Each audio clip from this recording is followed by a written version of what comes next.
दोस्तों, क्या आप लोगों को प्रभावित करना चाहते हैं, अपनी तरफ आकर्षित करना चाहते हैं?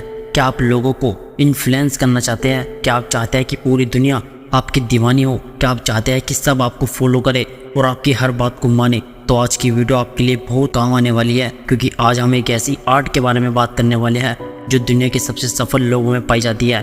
कैसे वो लोगों को हैंडल करते हैं, कैसे वो लोगों से बात करते हैं, कैसे वे लोगों को इम्प्रेस कर जाते हैं, ये सब आप इस वीडियो में जानने वाले हैं। दोस्तों, आज हम एक ऐसी बुक के बारे में बात करने वाले हैं जिसने ना जाने कितने आलसी लोगों को उनकी मंजिल तक पहुंचा दिया। जी हाँ, मैं बात कर रहा हूँ the art of laziness book के बारे में, जिसके लेखक लाइब्रेरी माइंडसेट है। यह बुक हमें आलस्य से निकलने और अपनी प्रोडक्टिविटी बढ़ाने पर जोर देती है। यह किताब ऐसी कई रहस्यों को उजागर करती है जो हमारे कार्य सफलता के लिए जरूरी है, जैसे अपने कार्य की जिम्मेदारी लेना, मल्टीटास्किंग ना करना, जैसे बहुत सी बातों को साधारण तरीके से हमारे सामने पेश करती है ताकि हम उन्हें फॉलो कर सके।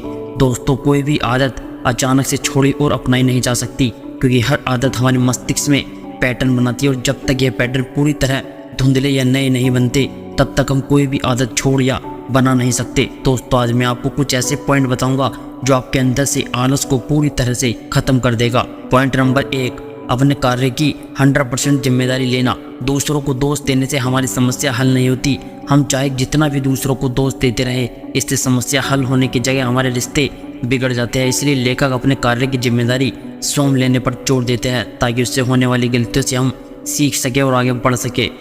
पॉइंट नंबर 2, अपने कंफर्ट जोन को छोड़ना। हमारे आलसीपन का सबसे बड़ा रहस्य यह है कि हम हर कार्य कल पर छोड़ना चाहते हैं और आज अपने कंफर्ट जोन में रहना चाहते हैं। इससे बचने के लिए अपने कंफर्ट जोन से बाहर निकलना होगा। अपने लिए नए सपने देखना और नई समस्याओं को हल करना शुरू कीजिए। पॉइंट नंबर 3, आत्म अनुशासित रहना। आत्म अनुशासन का मतलब होता है कि उन चीज़ों को और कार्यों को करना जो भविष्य के लिए जरूरी है लेकिन वर्तमान में उन्हें करना कठिन लगता है। उन चीज़ों को लगातार करते रहना जो हमें आत्म अनुशासन की भावना और अपने भविष्य को बेहतर करने की उम्मीद देता है। पॉइंट नंबर 4, सही चीज़ों पर काम करना। उन कामों को करने का कोई मतलब नहीं जो बिल्कुल नहीं करने चाहिए। अगर हम जो करते हैं उससे प्यार नहीं करते हैं तो हम हमेशा आलसी ही रहेंगे। ये हमारे शरीर के संकेत है कि हमें अपना काम बदल लेना चाहिए। पॉइंट नंबर 5, पूर्णतावाद की भावना से दूर रहे। हमें परफेक्शंस के स्विच को चालू और बंद करने में सक्षम होना चाहिए, क्योंकि कभी कभी इसकी ज़रूरत होती है और कभी कभी नहीं। हमेशा पूर्णतावादी न बने, परिस्थितियों के अनुसार इसे बदलते रहे ताकि हम पूर्णता के पीछे अपने आलस्य को ना छुपा सके। पॉइंट नंबर 6, औसत दर्जे का मत बनो। हमारे पास हमेशा महान बनने या औसत दर्जे का बनने का विकल्प होता है। महान बनना कोई आसान काम नहीं है। हमें हर दिन अपना सर्वश्रेष्ठ देना होता है। असफलता मिलने पर सीखना और बहुत संघर्ष की आवश्यकता होती है। औसत दर्जे के लोग कभी भी अपना सर्वश्रेष्ठ नहीं देते हैं। वे एक बार चीज़ें ठीक हो जाने पर शांत हो जाते हैं, या उन्हें पता होता है कि अगर वे आगे बढ़ते रहे तो चीज़ें मुश्किल हो जाएगी। पॉइंट नंबर 7, मल्टीटास्किंग एक झूठ। मल्टीटास्किंग का मतलब है एक समय में एक से ज़्यादा कार्य करना। यह सुनने में तो अच्छा लगता है लेकिन यह कारगर नहीं है। हम एक ही समय में कई महत्वपूर्ण कामों पर ध्यान केंद्रित नहीं कर सकते। अगर हमारे पास 2 महत्वपूर्ण काम है तो मल्टीटास्किंग हमारी कार्य क्षमता को कम कर देगी। साथ ही हम लगातार काम बदलते रहते हैं तो हमारी थकने की संभावना भी ज़्यादा होगी। पॉइंट नंबर 8, दैनिक दिनचर्या विकसित करना। एक दिन दिनचर्या की विकसित करना बहुत महत्वपूर्ण है, क्योंकि दैनिक दिनचर्या के बिना हम अपने काम में निरंतर नहीं रख सकते। इसके बिना हम कुछ दिन अच्छे कार्य के लिए मोटिवेट होंगे और बाकी दिन हम में मोटिवेशंस की कमी होगी और हम टाल मटोल करेंगे। इसलिए हमें अपनी दिन को प्लान करना होगा। पॉइंट नंबर 9, ना कहना सीखना होगा। अगर हम अपने जीवन और समय पर बेहतर नियंत्रण रखना चाहते हैं तो हमें ना कहना सीखना होगा। हम अक्सर हाँ कह देते हैं भले ही हम ना चाहते हो, सिर्फ इसलिए क्योंकि हम दूसरे व्यक्ति को दुखी नहीं करना चाहते। लेकिन यह याद रखें कि दूसरों को खुश करने के चक्कर में हम खुद को खो देते हैं। पॉइंट नंबर 10, काम नहीं करना। अधिक उत्पादन बनने का लक्ष्य अधिक काम करना नहीं है, बल्कि उसका उल्टा है। हमारा लक्ष्य कम समय में अपना काम पूरा करना है ताकि हम अपने परिवार और दोस्तों के साथ समय बिता सके। अगर हम बहुत अधिक समय तक काम करते हैं तो हमारी रचनात्मक और उत्पादकता दोनों प्रभावित होती है।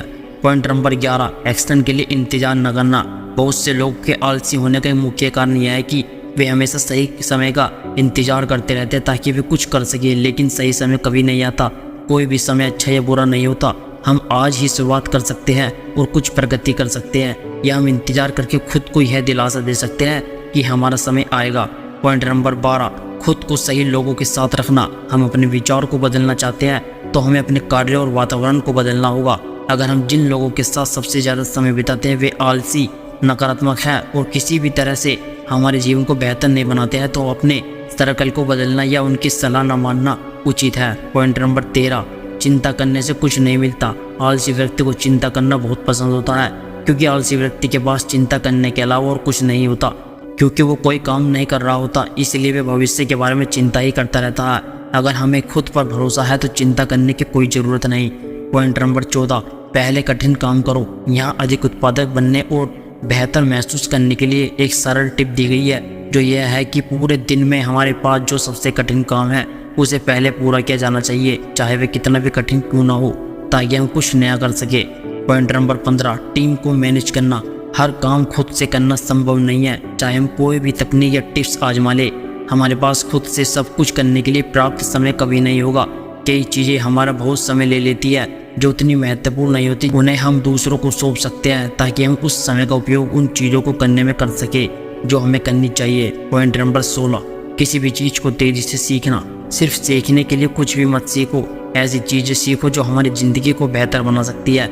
इस बारे में सोचो कि हम क्या सीख रहे हैं, क्या वह उपयोगी है या नहीं। अगर नहीं तो उसे सीखने में समय बर्बाद ना करो तो बेहतर है। ऐसी हजारों चीज़ें हैं जो हम आज सीख सकते हैं जो मददगार है और हमारी ज़िंदगी को बेहतर बनाएगी। पॉइंट नंबर 17, 18/20 नियम का उपयोग। इसे पेरोटा सिद्धांत भी कहा जाता है। इसका मतलब है कि हमारे 20% कार्य से हमारे 80% परिणाम मिलते हैं। ऐसी कई चीज़ें हैं जो हम हर दिन कर सकते हैं, लेकिन कुछ चीज़ें ऐसी हैं जो महत्वपूर्ण है और सबसे अधिक परिणामी लाती है, और कुछ अन्य चीज़ें हैं जो कम महत्वपूर्ण है जिन्हें करना और न करना बराबर होता है। इसलिए परिणाम के अनुसार काम का चयन करना भी जरूरी है। पॉइंट नंबर 18, पार्किंसन का नियम। नियम का मतलब है कि काम पूरा करने के लिए समय के अनुसार तरीके ढूंढने के लिए तैयार रहना। यदि हम किसी कार्य को पूरा करने के लिए खुद को 2 घंटे देते हैं तो इसमें 2 घंटे लगेंगे, लेकिन यदि हमारे पास केवल 1 घंटा है तो हमें 1 घंटे में कार्य पूरा करने का तरीका खोजना भी आना चाहिए। पॉइंट नंबर 19, सोने से पहले 10 मिनट तक ये काम करें। हमारे लिए आगे बढ़ना और पीछे देखना दोनों ज़रूरी है। हमें अपने कार्यों पर विचार करना चाहिए ताकि हम जांच कर सकें कि हम सही काम कर रहे हैं या नहीं, और अगर हम सही काम कर रहे हैं तो उन्हें कैसे और अधिक बेहतर किया जा सकता है। पॉइंट नंबर 20, 10 छोटी आदतें जो हमारी ज़िंदगी बदल देगी। अपने शरीर को हिलाए। हमारा शरीर पूरे दिन बैठने के लिए नहीं बना है। अगर हम कोई शारीरिक काम नहीं करेंगे तो हमें हर समय थकान महसूस होगी। हम क्या खा रहे हैं, हम जो खाते हैं उसका प्रभाव दिन भर हमारी भावनाओं पर पड़ता है। एक उद्देश्य रखिए। यदि हमारे पास कोई उद्देश्य नहीं है तो हमारे पास कुछ भी करने की ऊर्जा नहीं होगी। अधिक पानी पीना। यह ध्यान रखें कि हम दिन भर भरपूर पानी पी रहे हैं। अपने आसपास ऐसे लोगों को रखें जिन्हें हम प्यार करते हैं। नकारात्मक लोगों के साथ रहना बंद करें। अपने जीवन में मौजूद सभी विषैले लोगों से दूर हो जाए। जोखिम ले। अगर हम जोखिम नहीं उठा रहे हैं तो हमारे पास काम करने की प्रेरणा नहीं होगी। अपने आप पर अधिक बोझ न डालें। खुद से अवास्तविक उम्मीदें रखना बंद करें। मल्टीटास्किंग ना करें। मल्टीटास्किंग एक झूठ है, यह हमें जल्दी थका देती है। सभी डिस्ट्रैक्शंस को दूर करना। सबसे अच्छी बात जो हम कर सकते हैं वह है अपने आसपास के सभी डिस्ट्रैक्शंस को कम करना। अर्जेंसी की भावना रखना। अगर हम में अर्जेंसी की भावना नहीं है तो हम अपने जीवन में कुछ भी हासिल नहीं कर सकते। हमें परिणामों के प्रति धैर्यवान और कार्य के प्रति एक्शनेबल होना चाहिए। पॉइंट नंबर 21, पोमोडोरो तकनीक का उपयोग। यह तकनीक बहुत सरल है। हमें बस इतना करना है, 25 मिनट तक बिना रुके काम करना, फिर 5 मिनट का ब्रेक लेना और इसे दोहराना। पॉइंट नंबर 22, 5 मिनट का नियम। एक नया नियम जो हमें हमेशा अपनाना चाहिए वह यह है कि जो भी काम 5 मिनट के अंदर किया जा सकता है उसे अभी कर लेना चाहिए। ऐसे कामों को कल पर नहीं टालना चाहिए। पॉइंट नंबर 23, 2 दिवसीय नियम।